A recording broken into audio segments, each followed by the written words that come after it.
Akala ng iba, kwentong kutsero lang ang tungkol sa mga aswang. Pero, totoong totoo sila.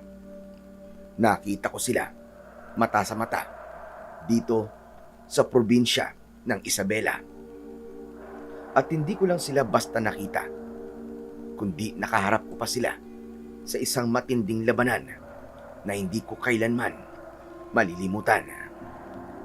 Magandang araw po sa inyo, Sir Blair, at sa lahat po ng inyong masusugid na tagapakinig. Sumulat po ako sa inyo dahil nais kong ikwento ang isang karanasang punong-puno ng lagim at kababalagan na hindi kayang ipaliwanag ng siyensya. At sa tuwing naaalala ko ang kwentong ito, hindi ko maiwasang hindi maalala ang isang tao na naging kaibigan ko. Siya, si Sergeant Danilo Castro, ang isang retiradong army sniper na naging instrumento para mapuksa ang mga aswang na naghari noon sa aming lugar. Ako nga po pala, si Andoy, at ito ang aking kwento. The Voice.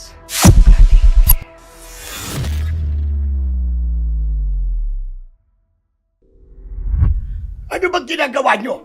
Bakit nyo sinisira ang mga pananim namin? Hindi nyo ba alam na 3 hanggang 5 buwan ang hihintayin bago anihin ang mga yan? Wala kayong mga konsensya, mga bastos! Bigla akong napalabas ng bahay nang marinig ko ang malalakas na sigaw ni Lolo Mando. Tumakbo ako papunta sa palayan na nasa tapat lang din ng bahay kung saan sila naroon. Naabutan ko ang matanda na nakikipagtalo sa 6 na lalaki na hindi ko kilala. Maskulado ang mga ito, balbasin at sa tingin ko ay mga nasa 40 anyos na. Pero may isang umagaw ng atensyon ko. Isang matanda na naka-cowboy hat, lumang maong at itim na t-shirt at may hawak na baril. Naisip kong siya ang amo ng grupo, lalo na nang magsalita ito. Lolo Mando, nakalimutan nyo na yata ang naging kasunduan natin doon. Napagbibigyan ko kayong manirahan sa aming lupain kung hahatian mo kami sa lahat na kikitain mo sa bukirin at palayan na meron ka. Naging ulyanin ka na ba dahil sa katandaan mo? O baka naman na sinasadya mo lang na maging makakalimutin para hindi ako mapagbigyan? Kahit kailan ay hindi ako nakalimot doon, Hermano. Mukhang ikaw ang naging ulyanin sa ating dalawa.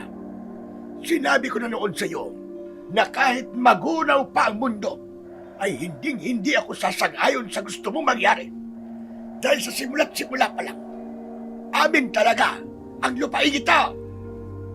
Hindi magiging sa'yo ito. Dahil hindi ka naman talaga taga rito, hindi ba? Nagkataon lang na naligaw noon ang angkan mo dito. Dahil mabait ang mga kamag-anak ko, pumayag sila na manirahan kayo rito. Pero hindi ibig sabihin noon sa inyo na to. Mukhang mali yata ang narinig mong kwento doon, Hermano. Ikaw ang hindi taga rito. Hindi ka pinanganak dito. Oo, taga rito ang angkan mo. Pero ikaw, sa ibang lugar ka lumaki. Kaya hindi ka talaga taga rito. Bigla ka nalang sumulpot dito na para magkaputi. Nagpatayo ka ng mansyon. Tapos akala mo kung sino ka ng Poncio Pilatong naghahari-harian dito sa aming lugar. Lolo Mando, wala ka pa rin pinagbago. Matalim pa rin ang tabas ng dila mo. Baka gusto mong putulin na natin yan nang hindi mo na magamit at hindi ka na makapagsalita pa ng kung ano-anong kasinungalingan. Ang baho ng bunganga mo. Hindi mabaho ang bunganga ko dahil marunong ako magsipilyo. At hindi ako sinungaling dito, kundi ikaw. Kayong mga walang pusong dumating dito na may dalang mga peking papel at baril para kami takutin. Akala nyo ba mabibili at maaangkin ninyo lahat? Pwes, hinding-hindi ang lupang ito na nadiligan ng pawis at dugo ng mga ninuno ko. Matapang kan talaga. Sayang ang tapang mong yan na ibabaon lang kasama mo sa lupa.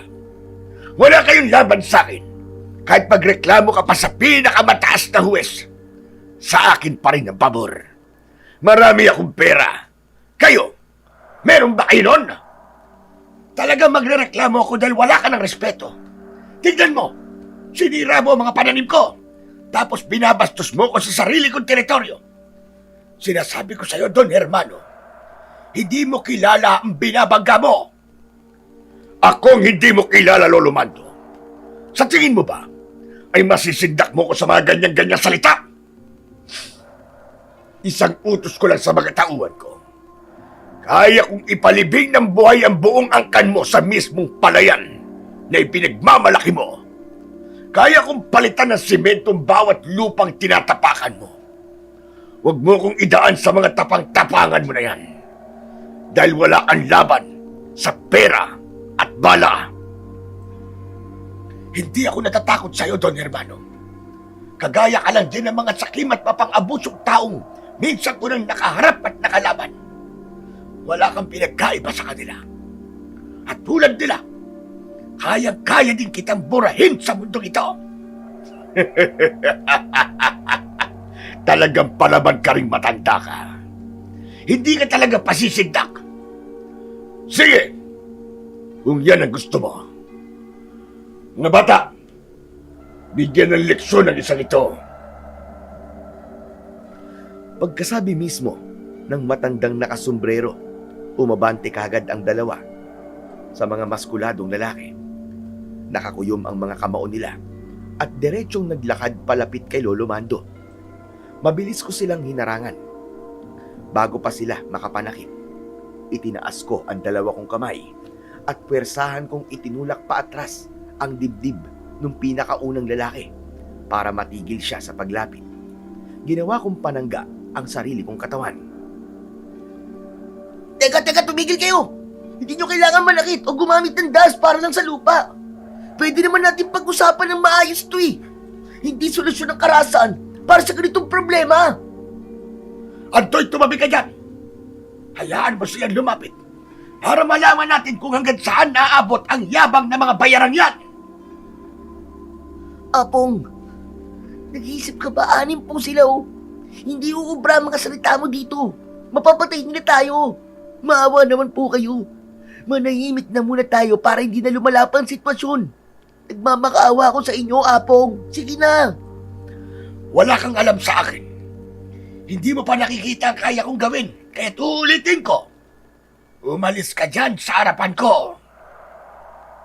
Hindi. Hindi ako aalis dito. Kayo na lang ang pamilyang naiwan sa akin, Apong. Hindi ako papayag na mapahamak kayo ng ganun-ganun na lang. Dahil sa lupang ito. Ano ka ba? Sabi ko huwag ka nang makialam dito. Umuwi ka na nga sa bahay. Ayoko! Nagmatigas ako at pilit na iniharang ang katawan ko sa harap niya. Pero si Lolo, ginamit niya ang tungkod niya at ilang beses itong inihampas sa akin. Kahit masakit ang bawat palo, hindi ko na lang ininda. Gusto ko lang talaga siyang maprotektahan sa kung anuman ang pwedeng gawin ng mga lalaking kaaway niya. Alam ko rin na walang magagawa si Lolo dahil bukod sa matanda na siya, wala talaga siyang alam sa pakikipaglaban o sa pakikipag-away. Samantala, natawa na lamang ng malakas si Don Hermano habang pinapanood kaming magtalo. Sumenya siya sa mga tauhan niya na umatras muna pero hindi siya tumigil sa pang-aasar at paghamon. Sandali lang mga bata. Umatras muna kayo. Bata, hayaan mo na ang lolo mo. Hayaan mo siyang mabugbog. Kasi yan naman ang gusto niya eh. Pwede man tumigil na rin kayo. Sinasabayan nyo rin kasi ang init ng ulo ni Lolo eh. Ano ba talagang gusto nyo? Sirain ang mga pananim namin? Kunin ang lupain namin?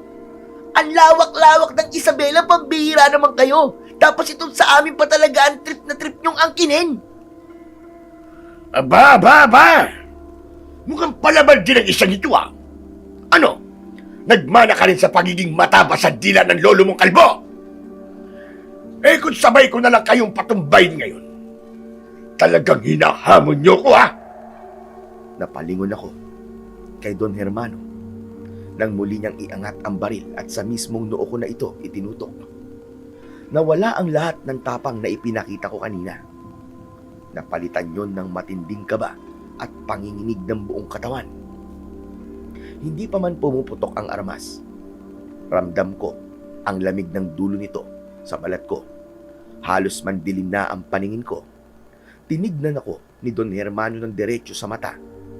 Walang emosyon ang mukha niya habang nakangisi. Ano bata? Ano? Nasaan ang tapang mo? Wag po. Wag po kayo magbibiro ng ganyan ha. Baka matulak kayo ng kapwa niyo demonyo eh. Hindi ko naman ho intensyon na galitin kayo. Akala mo ba'y laro-laro lang ito? Akala mo ba nandito ako para makipagbiruan sa inyo? Pakiusap. Tama na po, Don Hermano. Sinabi ko nang hindi ako nagbibiro eh! Hermano, tama na! Huwag mong idadamay ang apo ko. Kung gusto mo ng dugo, ang dugo ko ang kunin mo. Huli na. Dahil parehas ko kayong ibabaon sa lupang ito. Mabilis na inalis ng lalaki ang safety pin at agad na ikinisa ang hawak na baril. Dahil dito, nanigas ang buong katawan ko sa kinatatayuan ko. Hindi ko maigalaw kahit isang daliri sa mga kamay ko sa takot at kaba na lumukob sa buong pagkatao ko. Ang paningin ko, nag-focus lang sa dulo ng baril ni Don Hermano. Ramdam ko ang panginginig ng mga tuhod ko. Halos tumiklop na ang mga ito. Gusto kong tumakbo, pero ayaw sumunod ng mga paa ko. Alam ko ang mangyayari. Hinihintay ko na lang ang pagputok ng baril. Pero ilang segundo ang lumipas. Isang misteryosong lalaki ang bigla na lamang sumulpot sa harap namin. Mabilis nitong hinawakan ng kamay ni Don Hermano at saka itinaas. Doon pumutok ang baril. Napatakip ako ng tenga dahil sa ingay. Hindi sa ganyang pamamaraan ginagamit ang isang baril. Hindi yan ginagamit upang gawing panakot at higit sa lahat, hindi upang gamitin sa mga taong walang kalaban-laban. Matapos itong magsalita, isang malakas na uppercut ang ibinigay nito sa bandang leeg ni Don Hermano. At kasunod nun, bahagyang umatras ang misteryosong lalaki at sa kanya sinipa ng napakalakas. Tumilapon si Don Hermano at bago pa man mapahiga sa lupa, ay nasalo siya ng kanyang mga tauhan. Ang baril naman na nabitawan nito ay agad pinulot ng lalaking nagtanggol sa amin. Inalis niya ang magasin, saka isa-isang inalis ang mga bala nito.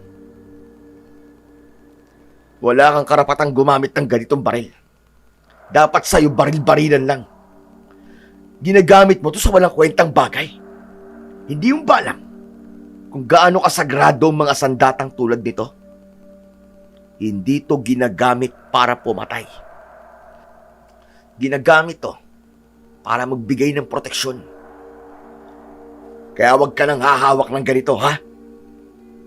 Nang mga sandaling yon, hindi ko maiwasan na mapangiti at mapatitig sa lalaki dahil sa labis na pagkamangha. Bukod kasi sa galing nitong lumaban, napakaganda rin ng mga salitang lumalabas sa bibig niya. Ngayon lang din ako nakakita ng taong kakaiba ang tindig at hindi makikitaan ng kahit na anumang konting takot. Ngunit nabaling din ang tingin ko kay Don Hermano nang muli itong tumayo at maglakad papalapit sa amin. Sino ka ba, siraulo ka? Ang kapal naman ng mukha mong makisali sa away na hindi ka naman kasama. Talagang pinagbuhatan mo pa ako ng kamay. Peh! Magbabayad ka sa ginawa mo. Pati na rin yung dalawang pinagtatanggol mo. Mga bata! Bigyan nyo ng leksyon ang lalaking yan! Wait lang! Anong gagawin niyo sa kanya? Hindi naman yata patas na sabay-sabay kayong susugod!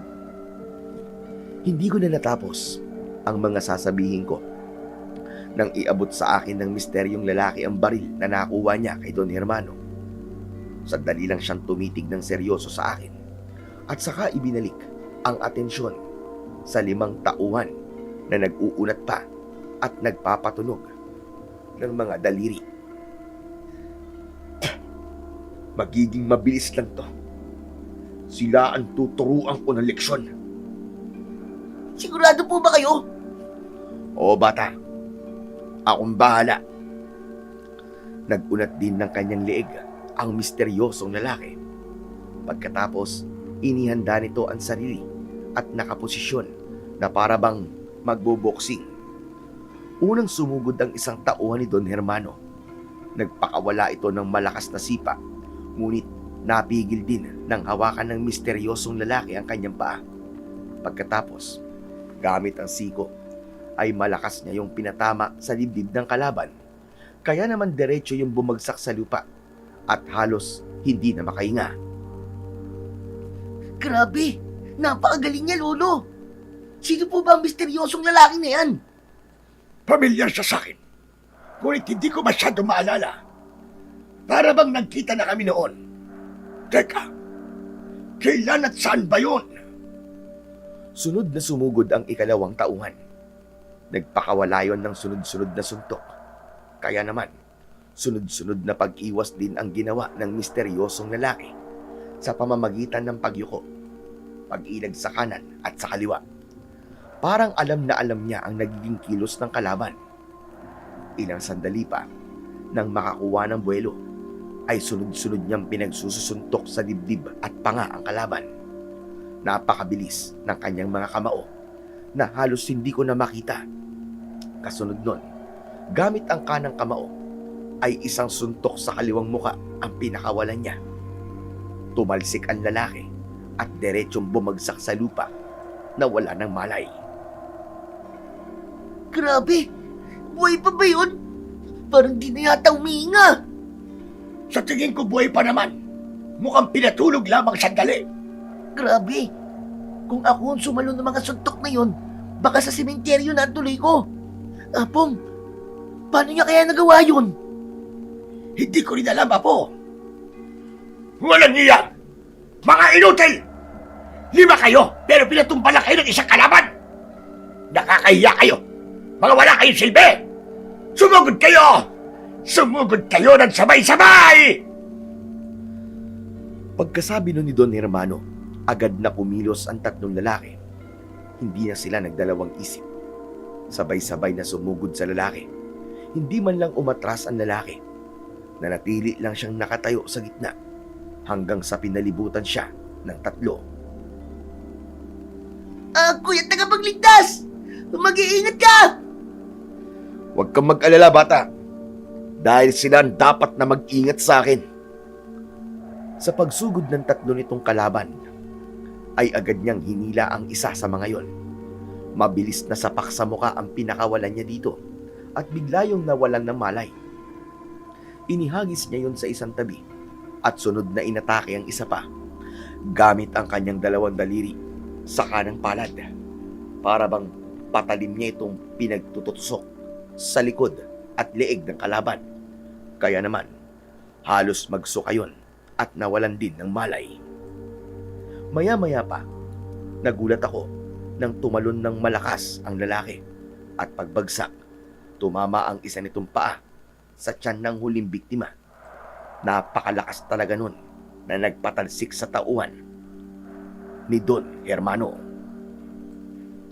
Dahil napabagsak niya ang 5 tauhan, mas lalong nadagdagan ang galit na nararamdaman ni Don Hermano.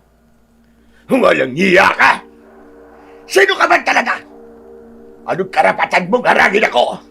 At paano mo nagawa yun? Paano mo natalo? Ang 5 tauhan ko! Hindi mo na kailangan pang malaman kung sino ko. Ang kailangan mong malaman, tapos na ang paghahari-harian mo rito. At tungkol sa mga tauhan mo, masyado lang silang kampante sa laki nila. Pero kulang sa utak, sa kaampaw, mahihinang nila lang. Ang yabang mo ah! Akala mo ba natatakot ako sa'yo? Dahil lang sa galing mo sumuntok?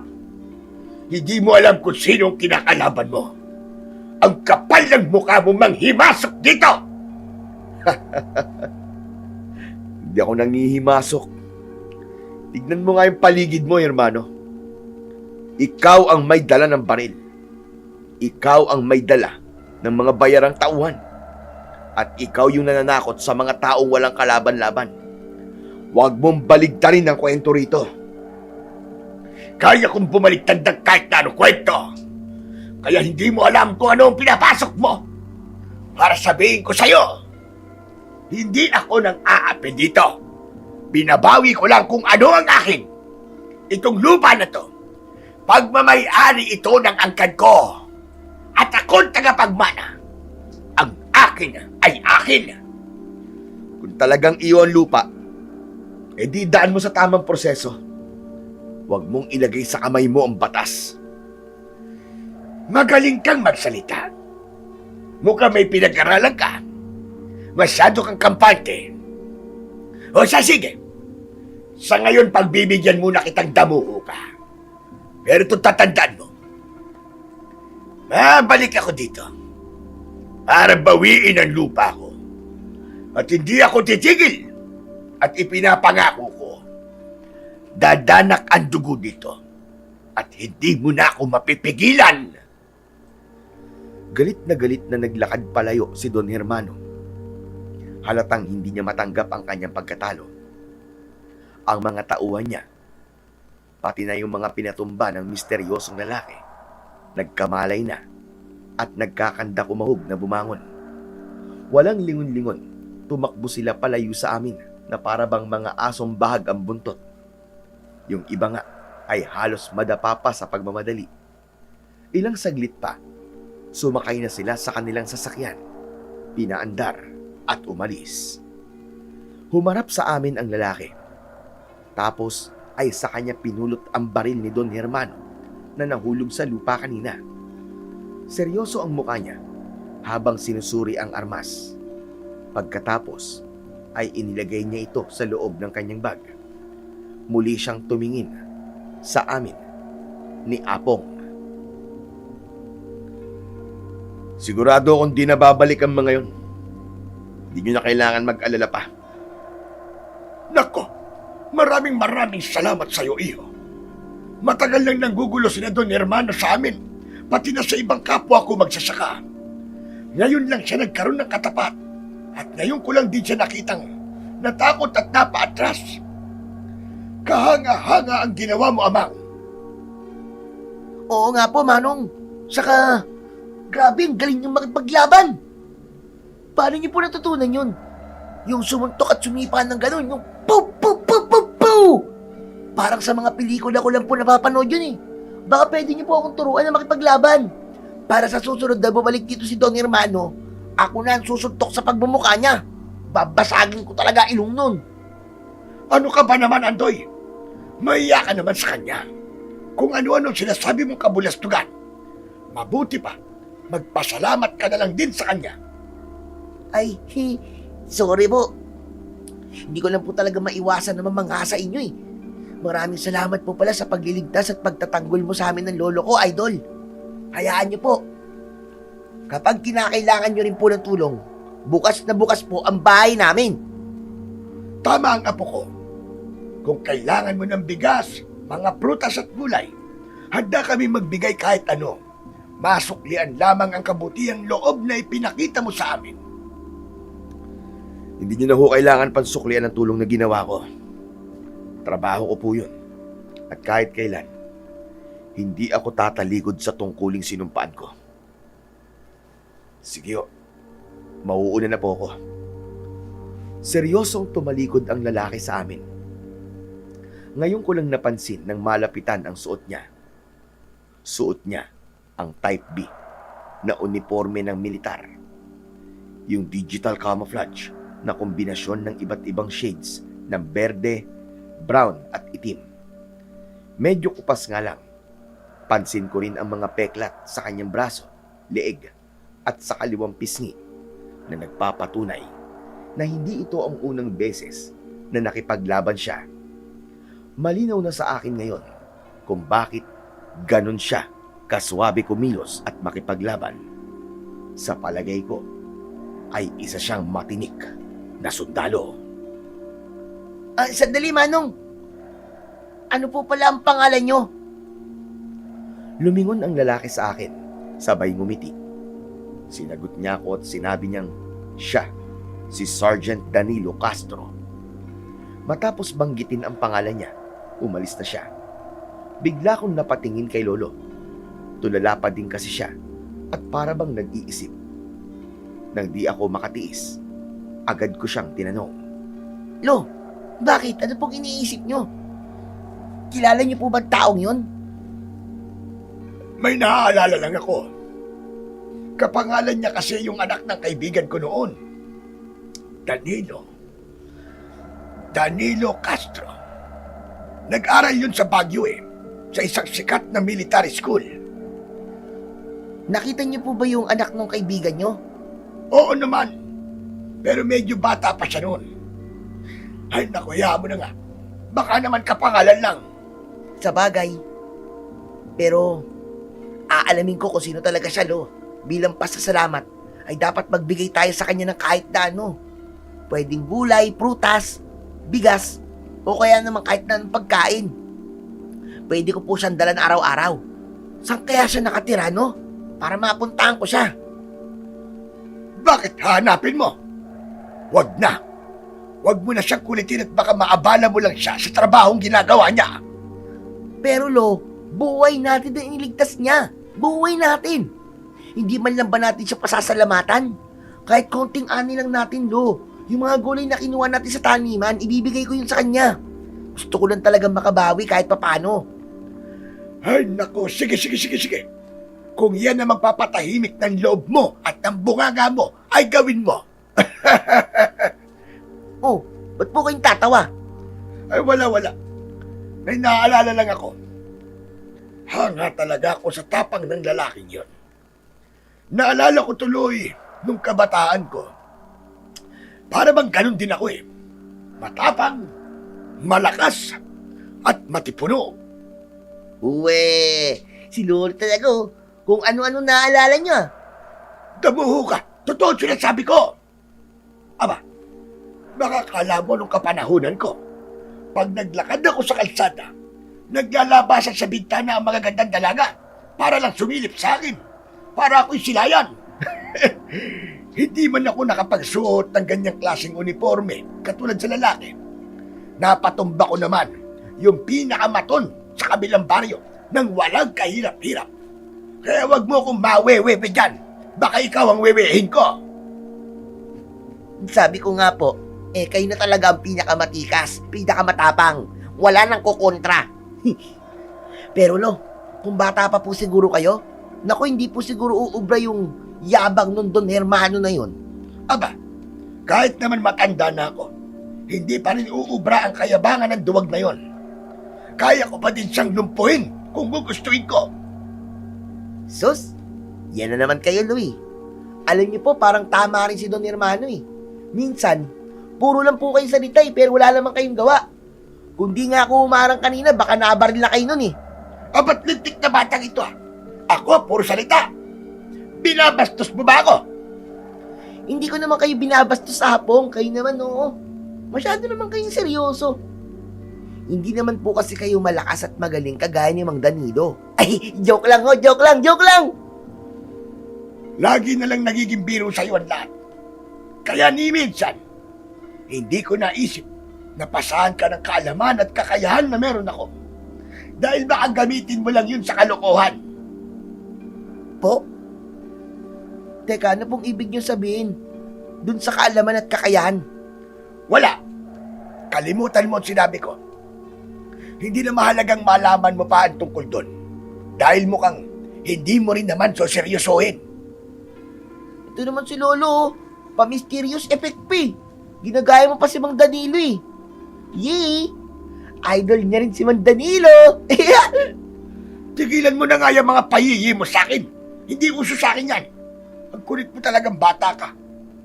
Kailan ka ba talaga seryoso sa buhay, Andoy? Ay nako, halika na. Tulungan mo na lang akong ayusin ang mga nasirang pananim dahil sa lintik na Don Hermano na yon. Ano ba naman yan? Curious pa naman ako sa mga sinasabi mo kanina, Lo. Pero sige, wag niyo na pong ipaalam sa akin. Parang hindi rin naman totoo yun eh. Dahil sa mga sinabi ko, ay napapailing na lamang si Lolo Mando. Pero kahit pinutol niya na ang usapan tungkol sa sinasabi niyang kaalaman at kakayahan, hindi ko pa rin talaga maiwasan na isipin yun. Dahil mukhang seryoso naman talaga siya nang sabihin niya yon. Minsan, nahihirapan lang ako maniwala dahil kahit isang beses, hindi ko siya nakitang nakipaglaban ng pisikal. Puro siya salita, puro siya sigaw, puro siya galit. Kumbaga, inaalisan na lang siya ng mga taong nakikipagtalo sa kanya dahil sa tabas ng dila niya. Si Don Hermano lang ang hindi nakatiis. Halos 1 oras din ang lumipas bago kami matapos sa pag-aayos ng mga pananim. Kahit halos wasakin na yon ng mga tauhan ni Don Hermano kanina, mabuti na lang ay marami-rami pa ang mga natira at pwedeng pakinabangan. Sa paglipas ng mga oras, Sir Blair, at hanggang sa pagtulog, hindi pa rin naalis sa isip ko si Manong Danilo. Hindi ko pa rin makalimutan yung galing niya sa pakikipaglaban. Hiniling ko na sana maging katulad ko siya balang araw. Bukas na bukas din hahanapin kita, Manong Danilo. Bahala na kung makulitan ka sa akin. Pero gusto kong matuto kagaya ng ginagawa mo sa mga tauhan ni Don Hermano. Gusto ko rin maging malakas at maging magaling. Nang gabing yon, Sir Blair, hindi agad ako dinalaw ng antok. Nakahiga lang ako sa banig habang nakangiti sa dilim. Paulit-ulit na inaalala ang mga nangyari sa palayan. Hindi ko makalimutan kung paano pinatumba ni Mang Danilo ang mga tauhan ni Don Hermano nang walang kahirap-hirap. Bilib talaga ako sa bilis at lakas niya. Kinabukasan, bago pa man pumutok ang araw, gising na ako. Wala pang masyadong liwanag, pero nagmadali na akong maganda ng mga dadalhin. Gusto ko siyang mahanap.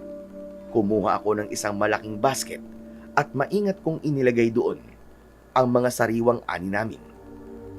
Nilagyan ko ng mga talong, sitaw, kalabasa at ilang hinog na prutas na napitas ko sa likod ng aming bahay. Para mas espesyal, isinama ko na rin sa ibabaw ng basket ang mainit-init pang bibingka na ginawa ni Lolo. Ba, mukhang masarap to, Lo ah. Mukhang magugustuhan to ni Manong. Siguraduhin mo makakarating yan sa kanya, ha? Baka mamaya ubusin mo pa yan sa daan. Lo, grabe ka naman sa akin, Lo. Hindi naman ako ganun katakaw, ano? Hoy, kilala kita, Andoy. Oras-oras ay gutom ka dahil yan sa alaga mong sawa, yan sa bituka mo. Saka hindi mo na kailangan galawin yan dahil meron din naman akong inihanda doon sa lamesa natin. Kumain ka na muna bago ka umalis. Yun! Ang bait mo talaga, Lo. Sige, kakain muna ako. Tiran mo lang ako ng kahit na konti. Hindi pa ako nakakakain yan pagkatapos ko magluto. Kung sumabay na po kaya kayo sa akin, Lo. Halika na po. Pagkatapos kong kumain, bit-bit ang basket ng mga ipamimigay. Masigla akong naglakad palabas ng bahay para simulan ang paghahanap kay Manong Danilo. Probinsyang-probinsya talaga ang lugar namin dito sa Isabela. Puno ng malalaking puno ang paligid at puro palayan, gulayan at bukirin ang makikita sa bawat madadaanan. Malalayo ang agwat ng mga kabahayan sa isa't isa, kaya bihira rin kaming may makausap na kapitbahay, lalo na at nasa kalagitnaan mismo ng palayan ang bahay namin ni Lolo Mando, o kung tawagin ko minsan ay Apong. Sa paglalakad ko, nagtanong-tanong ako sa ilang taong nakakasalubong ko sa tabing kalsada. Paulit-ulit kong binanggit ang pangalan na Danilo at idinitalye ko ng maayos ang kanyang itsura. Pero wala, bigo ako. Wala ni isa sa kanila ang nakakakilala sa tao na hinahanap ko. Dahil dito ay nagpasya na akong umuwi na lang. Pabalik na sana ako nang biglang maagaw ang atensyon ko ng isang maliit na bandila ng Pilipinas. Nakatarak ito sa lupa, sa mismong ilalim ng isang napakalaking puno ng akasya sa gilid ng daan. Nilapitan ko to para usisain. Doon ko lang napansin na isa pala tong libingan. May mga patong-patong na bato sa ibabaw ng umbok ng lupa at may kahoy na krus na nakatusok sa mismong gitna. Puno na ng alikabok at tuyong dahon ang kahoy, kaya dahan-dahan ko itong pinunasan gamit ang kamay ko para piliting basahin ang pangalan na nakaukit doon. Ano to? Medyo malabo pero nakikita pa naman. Sergeant Akisha E. Castro. Sergeant? Sergeant. Saan ba ginagamit ng salitang yun? At tama, sa isang pulis o sundalong may posisyon. Sino ka? Anong ginagawa mo dito? Manong Danilo, grabe, ginulat niyo naman ako. Kayo pala yan. Kanina ko pa po kayo hinahanap eh. Hindi ko tinatanong kung sino ang hinahanap mo. Ang tanong ko, anong ginagawa mo rito? Kakilala mo ba ang taong nakalibing dyan? Ha? Espiya ka ba? O kalaban ka ba? Wala, Manong Danilo naman, hindi po. Hindi ko kalaban. Wala po akong kinalaman sa kanila o sa iniisip nyo. Ako po si Andoy. Kami po ni Lolo Mando yung iniligtas nyo kahapon doon sa may palayan mula sa mga tauhan ni Don Hermano. Alam ko, hindi ako makakalimutin. Tandang-tanda ko kayo ng lolo mo. Ang tinatanong ko lang, bakit nandiyan ka mismo sa harapan ng libingan na yan? At dito po ba? Naku, nagkataon lang po talaga. Naglalakad-lakad nga po kasi ako at nagtatanong-tanong kung saan po kayo nakatira. Tapos po paglingon ko dito, naagaw ang atensyon ko. Dito sa maliit na flag ng Pilipinas. Na-curious po ako kaya nilapitan ko. Wala naman po akong masamang intensyon. Promise. Nagkataon lang talaga na napadpad ako rito. Bakit, Manong? Kilala niyo po ba siya? Si Sergeant Akisha Ikas. Wag na wag mong babanggitin ang pangalan niya. Umalis ka na nga rito. Wala kang mapapala rito. Sige na. Bumalik ka na sa inyo. Ay, sorry po, Manong. Hindi ko naman po sinasadya eh. Wala po talaga akong masamang balak. Saka, Manong, sayang naman po yung pagod ko sa paghanap sa inyo kung aalis kagad ako. Ito pa nga po, may dala po ako sa inyo. Pinabibigay po ni Lolo. Pasasalamat daw po namin sa pagtulong nyo sa amin kahapon. May mainit-init pa pong bibingka rito, tsaka mga sariwang gulay. Sige na po, Manong, tanggapin nyo na. Hindi ba naging malinaw ang mga sinabi ko sa inyo kahapon?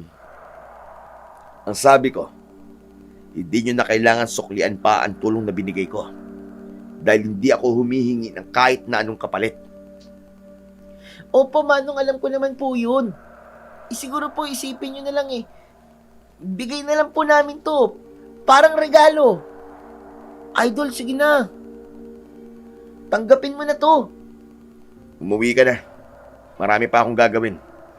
Nagsasayang ka lang ng oras sa pakikipag-usap sa akin. Teka. Manong, hintayin niyo ako. Manong, tanggapin niyo na po to. Sige na. Magalit po sa akin ng lolo ko pag hindi niyo tinanggap to eh.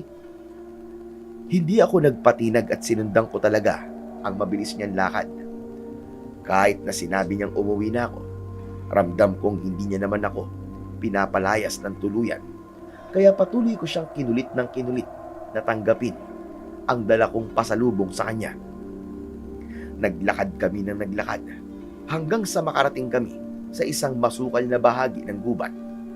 May nakita akong sapa na medyo malaki sa gilid at doon nakatayo ang isang maliit na bahay na pinalilibutan ng matatayog na bakod na kawayan. Nang buksan niya ang maliit na gate, hindi niya ito isinara pagpasok niya. Napangiti ako dahil senyales ito na payag siyang pumasok ako. Bago ako tuluyang pumasok, napatingin ako sa taas ng bakod. Pansin ko ang mga kable ng wire na nakapulupot doon. Akmang hahawakan ko ang gate nang bigla siyang magsalita. Nagulat ako dahil kanina pa siya tahimik habang naglalakad kami. Kung ako sa'yo, hindi ko gagalawin yan. Nakita mo yung mga ibong sunog at halos matutong na. Yan ang mangyayari sa'yo, bata, kapag hinawakan mo yan. Eh, syempre, ayoko pong magaya sa kanila. Ayoko matutong. Ano po bang meron sa mga kable na yan? May kuryente po ba? Wala. Pero kaya kitang gawin tutong kapag naging makulit ka. Sige na, umuwi ka na sa inyo. Eh, mamaya na lang po. Dito na muna ako. Pambira. Makulit ka nga, no? Ala, sige. Pumasok ka na nga. Pagpasok ko sa bakuran, agad kong napansin ang toring gawa sa mga pinagpatong-patong na kahoy at tabla. May hagdan paakyat sa tuktok nito, kung saan may malawak na espasyo. Gusto ko sanang itanong kung para saan ang tore. Pero pinili ko na lang na manahimik dahil baka mainis sa akin si Manong Danilo. Nakita ko rin ang isang lumang army jeep na halos kinakalawang na at napapalibutan ng mga damo. Simple lang ang bahay niya, pero kitang-kita ang pagiging secured nito mula sa labas hanggang sa loob. Pagpasok namin sa mismong bahay, nakumpirma ko ngang isa siyang sundalo. May mga baril na nakasabit sa dingding at nakapatong sa mesa. Nakalatag din doon ang kanyang mga gamit tulad ng uniforme, sombrero at sapatos. Habang inililibot ko ang paningin sa sala, isang picture frame ang humatak sa atensyon ko. Nakita ko roon ang litrato ni Mang Danilo kasama ang babae na hindi ko kilala. Manong, sino po yung kasama niyo sa picture? Sundalo rin po ba siya? Asawa ko, si Sergeant Akisha. Teka, Akisha? Di ba siya yung nakalibing dun sa may... Oo, siya nga. Matagal na siyang wala. 5 taon na nakakaraan. Yung libing ang nakita mo, yun ang lugar kung saan siya mismo namatay. Manong, kung di niyo po mamasamain, pwede po bang malaman kung ano po ang kinamatay niya? Dahil sa isang insidente. Magaling na sundalo ang asawa ko. At alam ko yun. Dahil sabay kaming nakapagtapos ng training sa Philippine Army. Pero ang galing mo ay nawawala ng silbi kapag masyadong malambot ang puso mo.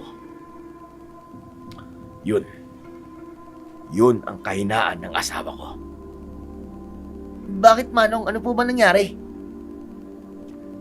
Hinabol niya ang isang magnanakaw nun. Nang ma-corner na, biglang nagmakaawa ang lalaki. Sabi niya, napilitan lang daw siyang gawin yun dahil sa matinding kahirapan. Naawa ang asawa ko. Ibinaba niya ang baril niya sa pagkakalang totoo ang pagsisisi na magnanakaw. Pero nakatago palang kasabwat nito. Inampas siya sa batok. Inagaw ang baril niya at sa kanya mismo ipinutok. Sorry po. Hindi ko po alam na ganyan pala kasaklap ang sinapit ng asawa niyo. Kaya po pala parang galit kayo nung napadpad po ko dun sa libingan niya. Matagal na ako nakamove on. Ayoko lang talagang may kung sino-sinong dumadalaw sa puntod niya. Dahil ako lang naman ang pamilya niya rito. Kaya po ba walang nakakakilala sa inyo? Marami po kasi akong pinagtanungan na halos lahat sila ay hindi kayo kilala. Kahit nga po si Don Hermano na nag-ahari-harian dito, hindi rin kayo kilala eh. Maaaring ilan lang yun sa mga rason. Pero bukod doon, di rin kasi ako masyadong naglalalabas simula nang mamatay ang asawa ko. At nangako rin ako na hindi na ako tutulong. Dahil kapag ginagawa ko yun, naalala ko lang ang sinapit niya. Pero, bakit niyo po kami tinulungan ng Lolo Mando ko? Ang lolo mando mo, sigurado kang hindi ako kilala? Wala ba siyang nabanggit tungkol sa akin? Po? Si Lolo? Parang wala naman po. Pero kahapon, pilit niya pong inaalala kung sino kayo dahil pamilyar daw po ang pangalan niyo sa kanya. May nabanggit siyang kaibigan na may anak na nagngangalang Danilo. Sabi niya, pumasok daw sa military school sa Baguio. Tapos, nadistino na sa kung saan-saan. Bakit Manong, kayo po ba yun? Ako nga yun. Pero hindi dun ang pinagmulan ng pagkakakilala namin. Hindi niya ba nasabi sa'yo na isa siyang antingero? Ho? Antingero? Yung bang gumagamit po ng mga mutya at anting-anting? Hindi naman po ganun ng lolo ko eh. Hindi ganun si Apong. Wala siya nabanggit na ganyan sa akin. Madalas, puro sigaw lang siya at mainitin palagi ang ulo. Ewan ko kung bakit niya tinatago yan sa'yo. Nung kabataan niya, isa siya sa pinakamabagsik at pinakamagaling na antingero. Kilala siya sa pagpuksa ng mga aswang at paglipol sa mga masasamang elemento sa paligid. At isa ako sa mga taong iniligtas niya nung bata pa ako. Talaga po? Parang ang hirap naman paniwalaan. Madalas may sinasabi siyang random na mga bagay pero hindi ko naman magets yung gusto niyang sabihin. Tungkol pala yun sa pagiging antingero niya. Napaka-mysterious din pala ni Lolo. Parang kayo. Baka ayaw lang talaga niyang sabihin sa'yo. Pero seryoso, si Lolo ba talaga yung tinutukoy niyo, Manong? Baka hindi naman siya. Mukha ba ako nagbibiro? Medyo malayo na nga rin ang itsura niya nung huli kaming nakita. Pero hindi ko makakalimutan ang muka ng taong tumulong sa akin noon. Hala, totoo pala. Hindi ko alam na may ganung personality ang lolo ko Ang astig. Kaya pala walang pag-aalinlangan yung tinulungan si Lolo kahapon. Kung ganun, tumalaw lang din kayo ng utang na loob sa kanya. Oo. Mabuti na lang at napadaan ako sa inyo kahapon nung kumuha ako ng mga supply. At nung nakita ko talaga na nasa panganib kayo, di na ako nagdalawang isip na patulan yung mayabang na Don Hermano na yon. Matapang lang kasi dahil may baril. Ampaw naman ng mga kasama. Kaya nga po wala po sila binatbat sa inyo. Ang galing niyo po talaga kahapon. Talagang ngayon ko lang po na-realize na sundalo nga talaga kayo. Iba kayo kung makapaglaban, iba yung galaw niyo Ay, paano po pala kayo naging isang sundalo? Matapos po kasi na nangyari kahapon, parang gusto ko na rin pong sumunod sa yapak niyo Gusto ko na rin maging sundalo. Nag-training ako syempre, pero bukod doon, ang lolo mo ang naging malaking impluwensya ko kung bakit ko piniling maging sundalo. Po? Paano po naging si Lolo? Mahusay makipaglaban ng lolo mo noon. Mula nung iniligtas niya ako at ang tatay ko sa kamay ng mga aswang, gusto ko na talagang maging katulad niya. Maging kasing lakas niya at kasing husay sa pakikipaglaban. Grabe, ang galing niya kasi. Gusto ko nga nun maging antingero talaga ako, kaso sinabi niya sa akin na mas mainam daw ang may tinapos o napag-aralan. Kaya sa huli, pinili ko na lang na maging isang sundalo. Grabe! Hindi ko talaga ma-imagine na ganun pala si Lolo nung kabataan niya. Promise, Manong, wala siyang binabanggit talaga sa akin tungkol doon ni isang beses. Hindi nga niya ako tinuruan sumuntok o sumipa man lang bilang panlaban para kaya kong ipagtanggol yung sarili ko Bakit kaya ganun si Lolo? Bakit hindi niya sinabi sa akin yun? Siguro, hindi kanya nakikitaan ng galing sa tungkuling meron siya noon. Sabi niya kasi, ang gawain niya bilang isang antingero noon ay isang seryosong bagay na kailangan ng matinding disiplina, lakas ng loob, at higit sa lahat, katapangan. Parang sa mga sundalo lang na gaya ko, hindi ka pwedeng maging katulad namin kung ginagawa mong biro ang lahat. Dahil ang buhay ay hindi lang basta isang laro. Dahil sa mga sinabi ni Manong Danilo, ay sandali akong natahimik at napaisip. Tinamaan kasi ako sa mga sinabi nito, lalo na't yun talaga ang tingin ni Lolo sa akin. Naging palabiro kasi ako sa mga bagay-bagay dahil pakiramdam ko ang lungkot kapag seryoso. Ganun kasi ang naramdaman ko nang mamatay sina Mama at Papa dahil sa isang aksidente. Kapag seryoso ako, naaalala ko ang lungkot nararamdaman ko para sa kanila. Kaya simula nun, naging masayahin na lang ako at naging palabiro. Hindi ko naman siya masisisi, Manong. Medyo nalulungkot lang ako dahil pwede pala akong matuto sa sarili kong kadugo. Hindi pa naman huli ang lahat eh. Bata ka pa naman, Andoy. Marami ka pang bagay na pwedeng subukan at matutunan. Basta, lagi mo lang lakasan ang loob mo at maging matapang ka rin at seryosohin mo ang mga bagay-bagay. Hayaan niyo po pag uwi ko mamaya, kakausapin ko po si Lolo. Saka matutuwa yun dahil magkakilala pala kayo noon pa man. Hindi tuloy ako makapaghintay na maturuan niya ako ng mga bagay-bagay na alam niya tungkol sa pagiging isang antingero. Kaya pala nabanggit niya yung salitang kaalaman at kakayahan. Oo, yun nga yun. Yung pala yung ibig niyang sabihin. Si Lolo talaga, oh. Sa tingin ko, hindi ka na matuturuan ng Lolo Mando mo. Ho? Abay, bakit naman po? Hindi po ba sabi niyo isa siyang mahusay na antingero? Kung mahusay siya, tuturuan niya ako. Eh mukhang retirado na rin ang lolo mo eh. Paano niyo naman po nasabing retirado na siya bilang antingero? Kasi, kung nagagampanan pa niya ang tungkulin niya bilang isang antingero dito sa baryo, eh di sana, wala sanang mga aswang na gumagala-gala dito. Ho? Aswang? Teka, Manong. May aswang po sa baryo natin? Meron. At tahimik lang silang umaatake. Nanindig ang balahibo ko nang marinig ko ang mga binitiwang salita ni Manong Danilo. Para akong binuhusan ng malamig na tubig sa sobrang pangingilabot. Akala ko, payapa at tahimik lang ang buhay namin dito sa probinsya ng Isabela. Sanay ako sa simpleng araw-araw, yung puro pagtatanim at pag-aani lang ang inaalala. Wala rin naman akong naririnig na balita tungkol sa mga aswang o sa kung ano pa mang mga nilalang na pagala-gala sa paligid. Basta't ang alam ko lang, sa mga lumang kwento ng matatanda ko lang napapakinggan ang mga ganung bagay na tungkol sa aswang. Pero hindi ko akalaing totoo pala ang lahat ng ito. Nagsimulang magulo ang isip ko. Tinignan ko ang paligid ng bahay ni Manong Danilo.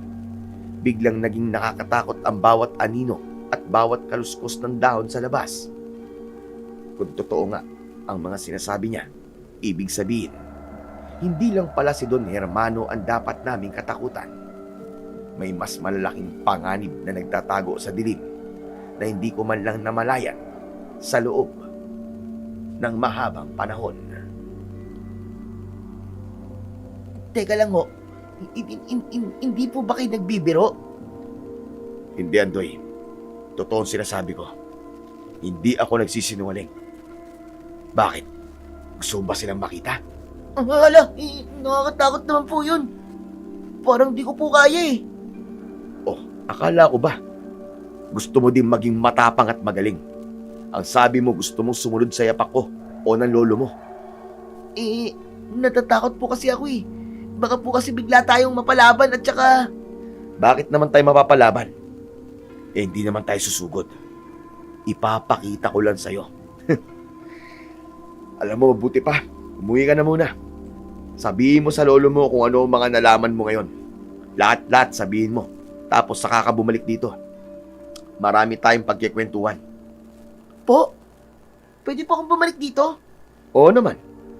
Matagal na akong walang nakakausap dito eh. Ikaw lang ang naglakas ng loob na lumapit dito habang nandito ako. Sige yo. Babalik ako bukas. Sige, idol. Mauna na ako, ah. Teka. May nakalimutan ka. Ano po yun, idol? Meron po ba? Parang wala naman, ah. Yung bit-bit mong basket. Di ba para sa akin yan? Oo nga pala. Ito po. Bukas ko na lang din kukunin yung basket. Naku, masarap po yan. Lalo na yung bibingka. Gawa po kasi yan ni Lolo Antingero eh. Nagmamadali akong bumalik sa bahay. Pagdating ko, nakita ko si Lolo Mando na nakaupo sa beranda at seryosong naghihiwa ng mga gulay. Hindi ko na hinintay na tanungin niya ako. Agad ko nang ibinuhos lahat ng nalaman ko kay Manong Danilo. Habang nagkikwento ko, unti-unting huminto sa paghihiwa si Lolo. Nakita ko ang pagbabago ng ekspresyon ng mukha niya. Mula sa pagiging matigas, napalitan ito ng matinding pagkagulat.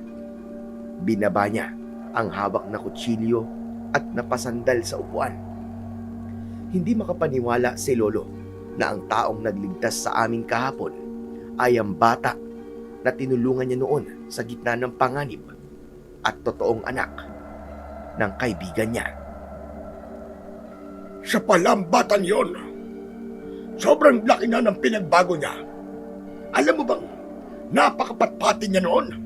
Mas payat pa sa'yo. Matatakotin din kagaya mo. Kung gayon, ay bumalik na pala siya dito sa baryo. Hindi ko man lang nalaman. At alam mo ba yung sinasabi mong bahay niya? Bahay nila yon ng kanyang ama. Talaga po. Siguro talagang pinili na lang din niyang doon tumira nang magretiro na siya. Sayang lang kasi malapit lang doon namatay ang asawa niya. Nakakalungkot naman na balita yan. Siya nga po pala, Lo. May sinabi po siya sa akin eh. Sabi niya nung bata ka daw, mahusay ka daw na antingero. Magaling ka daw makipaglaban. Totoo ba yun, Lo? Antingero po ba talaga kayo? Nako, naidaldal niya pala yan sa'yo. Oo, Apo. Totoo nga ang mga sinabi niyang yon. Isa nga akong antingero. Bakit hindi niyo man lang sinabi sa akin, Lo? Kaya talagang daya niyo. Bakit ko naman sasabihin sa'yo? Hindi ka nga marunong magseryoso.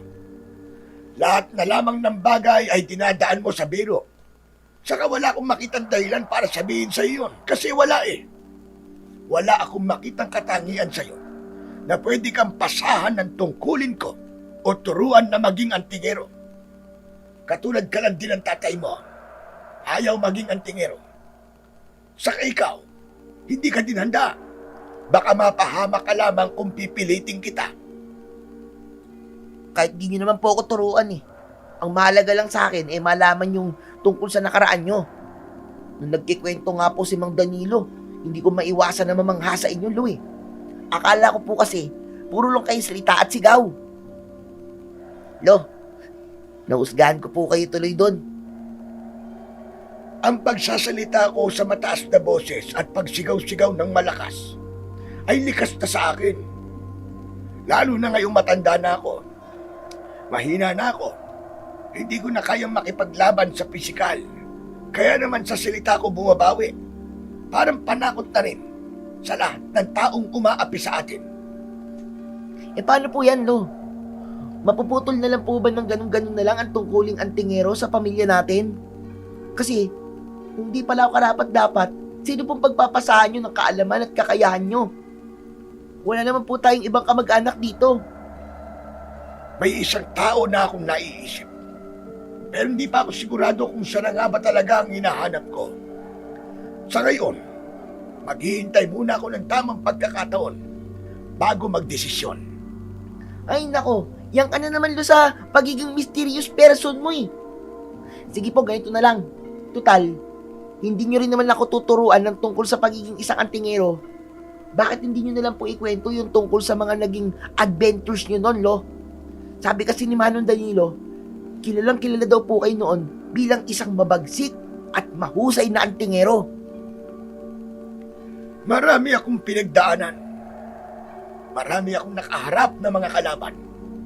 Masyadong matagal at mahaba ang aking kasaysayan para ikwento ko pa sa'yo. Si Lolo naman ang damot-damot, oh. Sige na po, ikwento nyo na po. Willing po akong makinig kahit abutin pa tayo ng madaling araw dito. Ay naku, sige na nga. Nang hindi mo na ako kulitin pa at kilala pa naman kita. Sinimulan ni Lolo o ni Apong ang pagbabahagi ng kanyang nakaraan. Bawat salita niya ay tumatatak sa isip ko. Ikinuwento niya ang mga engkwentro niya sa mga nilalang na hindi nakikita ng karaniwang tao. Hindi ka panipaniwala ang mga pangyayaring binibigkas niya. Pero ramdam ko ang katotohanan sa boses niya. Nakikinig ako ng mabuti. Hindi ako gumalaw mula sa pagkakaupo. Dinig na dinig ko ang bawat detalye ng mga laban niya sa dilim. Hindi ko napansin ang paglipas ng oras. Hanggang sa dumating na ang gabi. Doon lang tumigil si Lolo. Pagkatapos nahiga na ako, payapa ang isip ko dahil nalaman ko na ang totoo. Nakatulog ako ng mahimbing. Kinabukasan, tinik na ang araw nang magmulat ako ng mga mata. Halos tanghali na. Agad akong bumangon para kumain. Pagkatapos, nilapitan ko si Lolo sa may kusina para magpaalam. Sinabi ko sa kanya na pupuntahan ko si Manong Danilo. Tumango naman siya at pinayagan ako. Mabilis akong kumilos para maganda. At nang matapos ay naglakad na ako hanggang sa marating ang bahay ng bago kong kaibigan. Naabutan ko siyang nag-aayos ng kanyang baril. Napansin kong kakaiba ang mga baril na yon. Kaya naman, hindi ko mapigilang hindi magtanong. Ano pong klaseng baril yan, Manong? Ito ang tinatawag na Remington 700 Sniper. Nung nasa Philippine Army ako, isa to sa paborito kong gamitin sa tuwing mga hunting kami ng kalaban sa iba't ibang kabundukan at kagubatan. Kahit gaano kalayo, kaya kong makita gamit ang lens nito at kaya ko ring tamaan dahil sa lawak ng firing range nito. Teka, ibig niyo pong sabihin, isa kayong sniper? Oo, Andoy. Retired Army Sniper. Grabe, idol ko na po talaga kayo. Akala ko nung una, normal na sundalo lang kayong nakikipaglaban at nakikipagbugbugan sa mga nakakaharap nyo. Tama ka naman sa una mong hinala. Bilang sundalo, unang itinuro sa amin ay physical combat, kung saan gumagamit kami ng iba't ibang parte ng aming katawan bilang panlaban, gaya na lamang ng aming mga kamao, siko, paa, tuhod, at marami pang iba. Depende sa sitwasyon. Kaya pala, mabilis mong nakuha yung baril ni Don Hermano at napatumba yung mga tauhan niya kahit wala ka namang dalang armas o baril. Oo, tama ka. Dahil hindi sa lahat ng pagkakataon ay may bitbit tayong baril. Paano kung naubusan tayo ng bala, di ba? Na wala ang patalim natin. Wala tayong pagpipilian kundi gumamit ng physical combat. Pero uulitin ko, depende pa rin yun sa sitwasyon. Mas maganda at nagiging successful ang isang misyon kung may dala-dala kaming armas. Kagaya na lang po ng hawak nyo ngayon. Manong, tanong lang. Gano'n na po kayo katagal na army sniper? Parang alam nyo na po talaga ang tungkol dyan eh. Matagal-tagal na rin. Lalo na nang mapabilang akong 1st Scout Ranger Regiment o mas kilala bilang Scout Rangers. Maliit lang yung grupo namin. Pero lahat magagaling pagdating sa paghawak ng baril at pakikipaglaban. Madalas nadidistino kami sa mga kabundukan, kagubatan o sa mga lugar na kailangan naming huntingin ng mga kalaban o mga rebelde. Ibig sabihin, magaling din po kayong mag-camouflage. Ganun kasi yung napapanood ko sa mga pelikula eh. Yung para bang naglalagay ng kung ano-ano sa katawan para hindi makita kagad. Isa yan sa core characteristics ng mga Scout Rangers. Bukod dyan, bilang sundalo, ay dapat kaya mo ring sumabay sa iba't ibang uri ng klima at panahon. Handa ka rin dapat sa pangmatagalang gutom, pagod at labanan. Madalas mangyari yon kung nasa serbisyo pa ako. Ang hirap pala ng mga pinagdaanan niyo, Manong. Manong, tinamaan na rin ba kayo ng bala? Oo, pero please lang. Nakita mo tong peklat ko sa muka? Dahil yan sa balang tumama sa akin nang minsan kaming mapalaban sa mga NPA at iba pang makakaliwang grupo. Nakakatakot naman pala. Pero Manong, namamanga ako. Buwis-buhay pala ang pagiging isang sundalo, no? Kapag pinili mong tungkuling to, dapat alam mo maaari ka nang hindi makabalik sa pamilyang iniwan mo. Sa tuwing nadidistino kami, parang araw-araw nasa bingit ng kamatayan ng mga buhay namin. Ganun ang pagiging isang sundalo, Andoy. Ang isang paa mo ay nasa hukay na. Tuloy-tuloy ang kwentuhan namin ni Mang Danilo. Detalyadong ikinuwento niya ang mga taktika nila sa bawat misyon. Nakikinig lang ako ng mabuti. Bilib na bilib ako sa lawak ng karanasan niya. Hindi ko namalaya ng oras. Hating gabi na pala.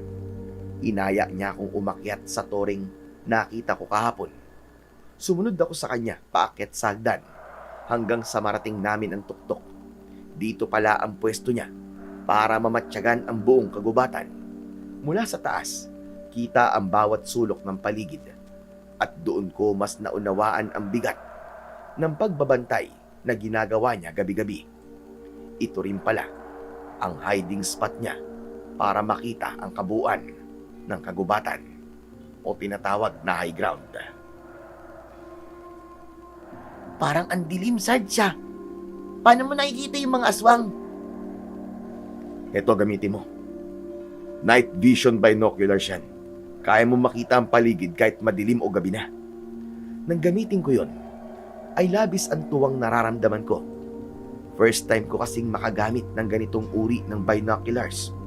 Nakikita ko ang lahat ng mga puno, pati na ang mga kapatagan kung saan may ilang taong naglalakad habang may dalang mga flashlight.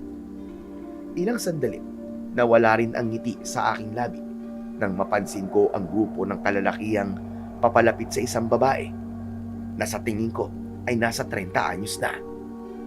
Manong, tingnan niyo to. May mga lalaking nakapalibot sa isang babae sa may gilid ng sapa. Ha? Nasaan? Saan banda? Malapit po sa may malaking bato. Sige, obserbahan muna natin bago tayo kumilos. Pinagmasdan ko ang mga lalaking unti-unting lumalapit sa babaeng napapaatras dahil sa labis na takot. Nang ma-realize ng babae ang panganib, mabilis siyang umaripas ng takbo. Nung una, kampante lang akong nanonood doon sa binocular. Pero biglang nagbago ang ihip ng hangin. Huminto ang mga lalaki, yumuko sila at nagsimulang manginig ang buong katawan. Hindi ko maipaliwanag ang nakita ko. Bumabaluktot ang kanilang mga likod habang dumadami ang maiitim na balahibo sa balat nila. Ang mga daliri nila ay mabilis na humahaba at tumutulis ang mga kuko. Anak ng sandali lang. Anong nangyayari sa kanila? Bakit bumabaluktot ang likod nila? Dumadami ang balahibo sa katawan nila tapos... Grabe! Ang lalaki ng mga pangin nila. Para silang mababangis na hayop. Yan ang mga aswang na sinasabi ko sa'yo. Aswang? Kung ganun kailangan natin gumawa ng paraan, Manong. Tulungan natin yung babae, kawawa naman siya. Hindi natin siya pwedeng pabayaan na lang. Kailangan may gawin tayo. Hindi na nag-aksaya ng panahon si Manong Danilo. Mabilis niyang kinuha ang mahabang baril. Lumapit siya sa gilid ng tore kung saan may mga butas sa pagitan ng mga tabla. Inilabas niya ang baril doon at maingat na ipinatong sa kahoy na nagsisilbing suporta. Inayos niya ang scope. Bawat pagpihit niya sa dial ay may kasamang matatalas na pagtuon. Hindi siya humihinga. Habang tinitignan ang bawat anggulo sa ibaba, ang mga mata niya ay nakapako sa lente. Sinusundan ang bawat paggalaw ng mga aswang. na abala sa kanilang biktima. Ang daliri niya ay bahagyang nakadantay sa gatilyo. Tapos ay binitiwan niya ito saka tumingin sa akin. Ngayon ko lang ulit gagamitin ang aking Remington 17 sniper. Matagal-tagal na rin nung huli ko itong pinaputok. Sinundan ko ng tingin si Manong Danilo habang inaayos niya ang pwesto ng kanyang baril. Iniatras niya ang isang paa para bumalanse. Hawak ang baril ng matatag habang ang kanang kamay ay handa na sa gatilyo. Dumikit ang pisngi niya sa stock ng baril at sumilip sa scope. Agad ko ring itinaas ang binocular ko para abangan kung paano niya tatapusin ang mga nilalang sa ibaba. Sunod-sunod na putok ang bumasag sa katahimikan ng gabi. Bawat kalabit niya sa gatilyo ay may katumbas na bumabagsak na aswang. Walang nakapalag. Diretsyong nalugmok ang mga ito sa lupa. Wala pang 10 segundo. Tapos na ang lahat. Yung babaeng hinahabol nila, nakalayo na at tuluyan nang nakatakas. Grabe, ang galing niyo pa rin, Idol! Sniper ka nga talaga! Ang ganda ng pagkakaesinta niyo sa mga aswang! Bawat putok, sapul! Akala ko nga kinalawang na mga kamay ko eh. Nagagamit ko pa pala. Kaso, hindi na tao ang target ko, kundi mga aswang na. Idol Manong, teka yung mga tinamaan niyo. Bakit gumagalaw pa? Tinay mo. Hala, tumayo sila ulit. Manong, barilin niyo uli! Barilin niyo! Imposible. Sigurado akong saligan tama ng mga bala ko. Dapat wala ng buhay ang mga yan. Sa ulo, Manong! Subukan mo silang i-headshot! Muling kinalabit ni Idol Manong Danilo ang gatilyo. Ramdam ko ang lakas ng pagyanig ng tore sa bawat putok ng sniper rifle niya. Sa pagkakataong yun, diretsyong sa ulo ang tinarget niya. Kitang-kita ko sa lente ng binocular ang pagtama ng bala sa mga nilalang. Bagsak sila kagad sa lupa. Pero wala pang 1 minuto, ang mga katawang akala ko ay wala ng buhay. Unti-unti na namang kumilos. Anak ng putya! Anong klaseng aswang ang mga to? Hindi tinatabla ng bala! Hala, anong gagawin natin, Idol Manong? Nakapatay na ako ng mga aswang noon, Nandoy. Pero yung mga dati kong nakalaban, ordinaryong tinggalang, patay na agad. Pero itong mga to, iba. Hindi sila basta-basta aswang. Hindi sila namamatay sa ordinaryong bala. Ano, tignan nyo? May dumarating pala iba, Manong. Ang dami nila. Anak ng putya, masama to. Hindi ko na to kaya kapag ganyan sila karami. Ano pong gagawin natin, Idol? Saka bakit parang may hinahanap sila? Hinahanap nila tayo. Nanginginig ang mga kamay ko habang idinidikit ko ulit ang binocular sa mga mata ko. Gusto ko sanang umiwas pero hindi ko magawa. Sa bawat pagbihit ko ng lens, mas lumilinaw ang bangungot sa harap ko. Akala ko 5 lang ang kalaban namin kanina, pero mali ako. Sa bawat sulok ng madidilim na kagubatan, may mga pares ng mga matang nagbabaga na lumilitaw.